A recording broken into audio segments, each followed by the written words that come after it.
First of all, let me just say that I am Team Cecil. He is a breath of fresh air. He has amazing comedic timing and a deep knowledge of pop culture that he can draw upon.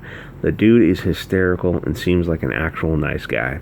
Whatever venture he goes into, I will support because I know he is going to smash it out of the park.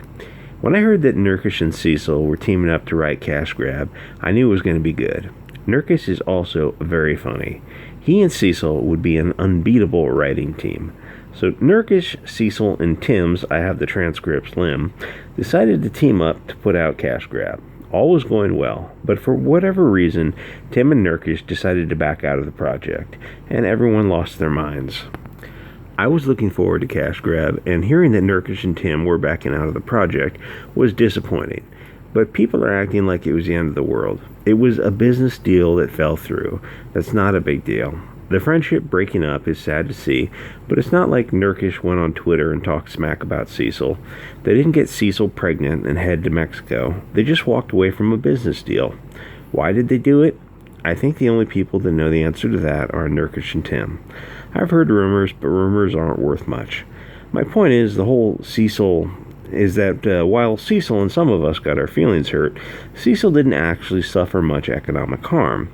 If Cecil wants to team up with an artist and release Cash Grab or Backstab, it will probably make six figures. People love Cecil. People want to keep Cecil in cocaine and hookers. Actually, because of the drama, Backstab would probably sell even better than Cash Grab. Cecil could team up with a ton of other artists who would love to draw Backstab. I would love Backstab. Anything by Cecil would be fantastic, especially if the comic lampooned some of the clowns in the industry. The Renfamous, Tim Doyles, Mark Wades, Gail Simones. There are so many horrible anti-Comicsgate people just ripe to be made fun of. Plus, people really like Cecil. We want to support him. Now, the drama with Tim. If I remember right, Ethan was doing a live stream where he said he didn't think politics in comics was a good idea. It was an off-the-cuff remark about his personal preferences in comics. It wasn't a big deal at all. But Tim had a political parody comic about a bunny rabbit version of Donald Trump, and from what I've seen, it's really funny. And I love EVS, but I don't agree with him on this issue. If the market supports a political parody comedy, then by all means, give the people what they want. But again, it wasn't a big deal. It was just a simple difference of opinion. Anyway, a few days later, Tim goes on EVS's show to talk about comics. While it's true Tim brought a transcript, and that was a little bit cringy, the whole thing was pretty relaxed. But it was the first schism in Comicsgate. I guess Doug sided with Tim, so it created two camps. But even talking about this like it's a military campaign is ridiculous. It was all a very mild difference of opinion, and at the end of the day, neither Tim or Ethan hold that much influence over the Comicsgate crowd. Many people bought both Cyberfrog and Tim's book, Donald Thump, I think was the name. Comicsgate isn't a cult. Nobody is drinking the Kool-Aid. And when I say they don't hold much sway, let me clarify that. They do hold a lot of sway, but I mean they can't make you not buy something. Like EVS can sell the heck out of a comic, but he can't make you not buy a comic, if you know what I'm saying. Anyway, even if Tim and EVS couldn't stand each other, the customers still would buy whatever they wanted to buy. Anyway, so people laughed at Tim bringing a transcript, but it was a minor issue. To be honest, it could have been handled better, but as time went by, everybody moved on. Then we had Cecil and Nerkish teaming up on live streams. They were a good combo. I don't know how they got the idea to do Cash Grab, but people were totally on board. I know they are comic outsiders, but they both have an extensive background in comics. I have faith that they could put out something that would be worth the money. Then Nerkish had a Discord server that was posting 4chan level, more edgy than edgy type humor. I assume it was kids calling each other the N-word and telling World War II jokes. Again, not a big deal. Just kids trying to outdo each other. But this created a little problem for EVS. EVS is 100% focused on the business of Cyberfrog.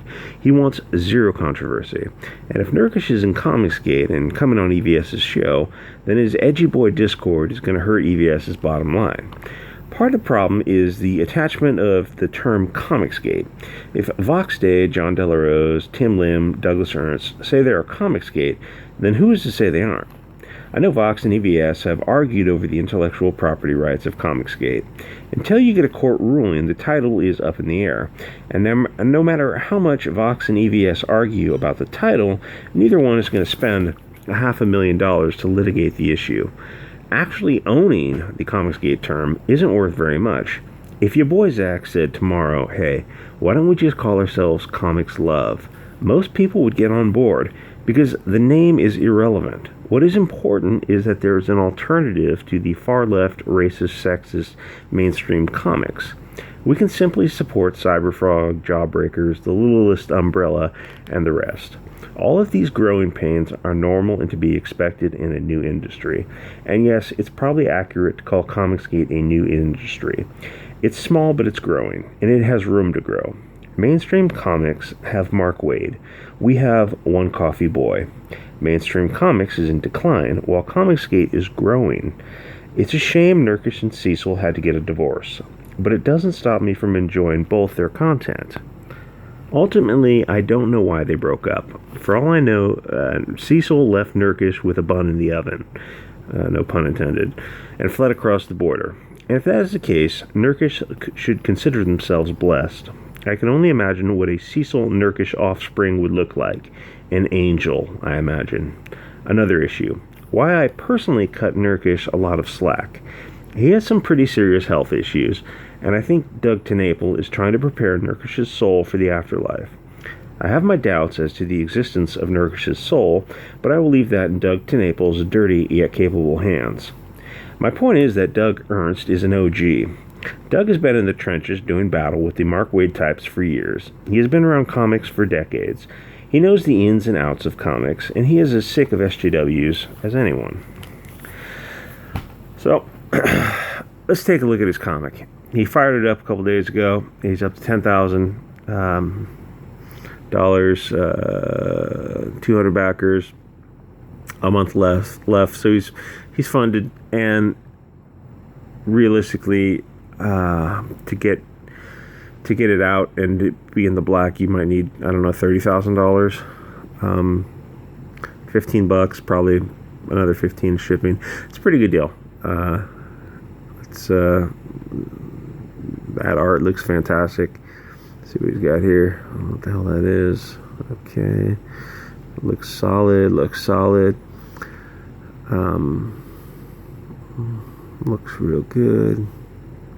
Alright, okay, so Demons is a major order of exorcists, all combat veterans, battle evil that most people cannot fathom. Reno, Nevada. Wow, that is an armpit. Reno is an interesting place. Overview. The comic book industry, God, I really hope no one's from Reno. The comic book industry once had men who strived for the ideal. Solid art, compelling storytelling, that tackled the classic hero's journey with heart and soul.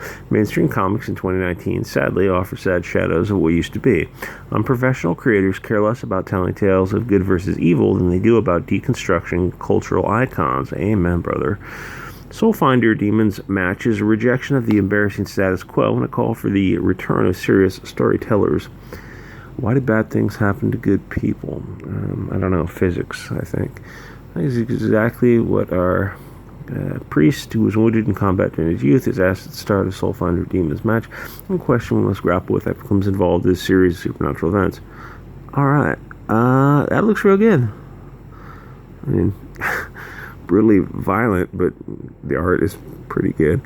Okay, he's a parish priest in a small, quiet town. His expertise in demonology. So this kind of makes me think of, what was that movie of Keanu Reeves? He's called upon by county authorities to advise on matters with religious significance. Things don't stay quiet for long. There's a series of deaths imply that a great evil has been residing in the town, awaiting to arise. Okay, so everything looks really good. Now, how do I say this? This comic is only at $10,000, which is good, but it's not fantastic because of the schism in Comicsgate. And it's kind of a shame, because Douglas Ernst is a real solid guy. He's a real good guy. And It's a shame that we can't all just agree to disagree politely. Anyway, if you're a fan of Doug Ernst's channel, this art looks really good. Check it out. If you're into this kind of Constantine, that's the movie I'm thinking of, with Keanu Reeves and I don't know who the hot chick was, some hot chick. It kind of reminded me, what was that Stephen King book about the story about the vampires come to a town and they slowly take it over? Not Amityville. I don't know. Stephen King. Something about vampires. It was a great book. He wrote one where the devil comes to town, and I think that was called Needful Things. And then they wrote one about the vampires, which was a very, very good book. Doug Ernst is a professional journalist devoted nearly a decade to covering the comics industry. On his blog and YouTube, currently works at the Washington Times, interviewed many high-profile figures, yada yada. Thumped the first 100 days. Cute. Brett R. Smith, I think that is the gay glasses guy, who was talking about the history of different sunglass styles on YouTube. Actually, it was interesting because people were teasing him about his aviator style sunglasses or something, but then he actually knew the history of aviator sunglasses and was describing the history of sunglasses from the aviator style to the square bound style. He actually knew what he was talking about. It was kind of funny. Anyway, this looks like a real solid book if you're into this kind of religious themed horror. Anyway, subscribe if you're not already subscribed. Like and leave a comment if you'd like. Anyway, thanks for listening.